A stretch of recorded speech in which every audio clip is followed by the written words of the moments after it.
So I promised myself to do a little bit of spring cleaning in the fall, and I need to get rid of these boots, but I've been holding on to them just so I could do some sort of review or something because I just can't throw them out. Like they haven't been through everything. So these are the men's. I'm checking the name. Men's Guide Pro hiking boots. I am a size 11. So these are, and then I've ranged between like 200 and 225 pounds with pack weight, probably getting up to at the highest maybe 235. And I bought these around 2019, 2020-ish. And you can see the tread pattern is still visible considering all of that. Mostly I was hiking, as most of my stuff has been tagged, in the Adirondacks, which is not as rough, but they have been through a ton of bit of mud. The waterproofing on them held up for a while. It wasn't the most waterproof, but I don't think any pair of waterproof boots has ever been waterproof in my experience. If you have a different one, let me know. Because even if it is waterproof, I'm going to sweat on the inside anyway, so it's going to be gross. And then you can't tell the difference between what's sweat and what's coming in. But the actual material has held up very well. So just complimenting the tread, the grip has been pretty good the whole time. It still has tread in the heel, but that's partially just because of the way that I'm walking. Another thing, I'm trying to just get the tread visible so you can see that it is mostly still there. But the nubs are, I can feel them, but they definitely aren't there like they are on the new ones. For comparison, let's see. So on the new one, you can see the tread is much more pronounced. So these are the new ones. But these have been used for maybe 100 miles at most, probably not even. I definitely feel the tread more, but the rubber properties, like the stickiness of the rubber, is still there even on the old ones. In terms of mobility, I like the higher boot on these than any other hiking boots that I've had. They do still flex a bit, so although they provide a bit of ankle support, they do let my foot move as I need to in stepping around things. I've somewhat kind of rolled my ankle a couple times and I've fallen, but I don't think the severity of those injuries was nearly as bad as it would have been had I been in a shorter boot. But I also didn't want something that was so rigid that would prevent me from actually being able to move my ankle and get around.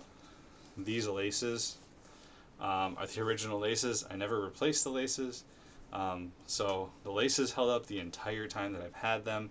Really, the only thing that's kind of degraded is the tread on the sole, and I had a puncture on a last hike that was about 30 miles, but I stepped on a stick that was like a thick stick that had a break-off point, and it spiked through the side of these. And that now they're completely now water resistant, even. But considering where I've hiked with them, they've traveled with me all around the world. In one trip, I was hiking in a whole bunch of different places. So I was hiking, native to New York hiking, but they were hiking in Hawaii, New Zealand, Australia, Vietnam, Qatar. And then I think the final hurrah for them was a hike I did in the winter. They are decently warm, so I've hiked with them in the shoulder times of winter. And that's when I got stabbed in the foot through them. But this took the brunt of it, so they are probably my favorite hiking boot. Not that I've had a ton that I've tried, but I bought these. They're currently priced around $190, but eddiebauer has a million sales. I'm not sponsored by eddiebauer. I would love to be sponsored by eddiebauer. They are the brand of hiking pants that I wear, as well as the boots that I highly recommend. I just have a lot of eddiebauer stuff, but the boots have been with me through everything, so that is my review. If you are looking for a men's hiking boot, these have been through about 600 miles, and I could still mow the lawn with them if I really want to, but I need to downsize my boot collection, and considering that these have a hole from a really sharp root kind of thing, I think it's finally time to retire them.